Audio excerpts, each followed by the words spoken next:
پاکستان کو خلیجی ملکوں سے اربوں ڈالر کی امید۔ ملک میں زر مبادلہ کی کمی پوری کرنے کے لیے حکومت کو اپنی کوششوں میں آخرکار کچھ فائدہ ہوتا نظر آ رہا ہے۔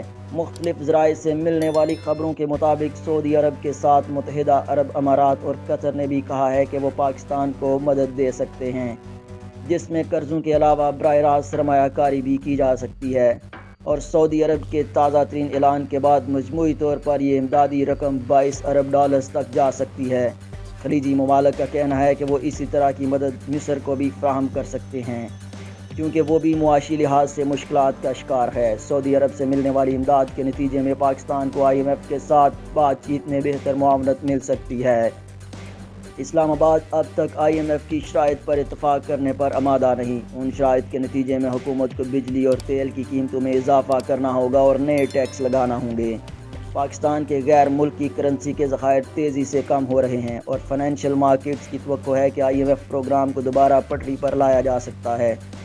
مالی امور کے ماہرین کا کہنا ہے کہ ملک میں سرکاری سطح پر غیر ملکی کرنسی کے ذخائر 4.5 ارب ڈالرز رہ گئے ہیں۔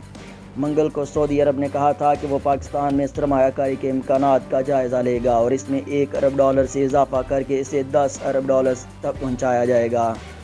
ساتھ ہی وہ اس بات کے امکانات پر بھی غور کرے گا کہ پاکستان کے بینکوں میں اپنے ڈالرز رکھے فی الوقت یہ رقم 3 ارب ڈالر ہے، جسے 5 ارب ڈالرز تک پہنچانے پر غور کیا جا رہا ہے۔ یہ خبر ایک ایسے موقع پر سامنے آئی ہے جب پاکستان کے army chief general Asim Munir نے سعودی عرب کا دورہ کیا اور ولی عہد شہزادہ محمد بن سلمان سے ملاقات کی۔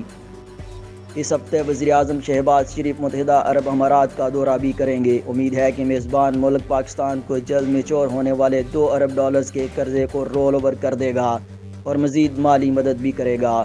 پچھلے سال متحدہ عرب امارات نے پاکستان میں تقریباً 2 ارب ڈالرز کی سرمایہ کاری کا وعدہ کیا تھا، جبکہ قطر کی طرف سے 3 ارب ڈالر کی سرمایہ کاری کی جانی تھی۔